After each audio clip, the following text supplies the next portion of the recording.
We have a Leaf Metal Draft Break, 4 slots. We got Eric, Pinbreaker. We're going to go through real quick, give these guys numbers, see their draft order. Oops. No spin that way. Alright. Eric with number 2. So that means Pin's going to get 1, 3, and 4. Alright. We don't need that to do the rest. That was pretty simple. Alright. Good luck, guys.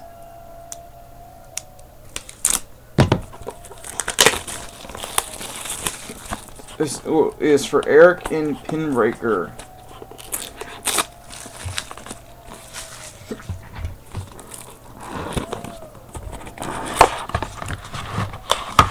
Four cards. Here they are. We have a Isaiah Crowell, followed by Marion Grice, Jarvis Landry, number 250. Ooh, and a red Brandon Coleman, number 5. And there is our box of metal football. Nice 2 base and 2 parallels, a blue and a red. Landry number 50 and Coleman number 5.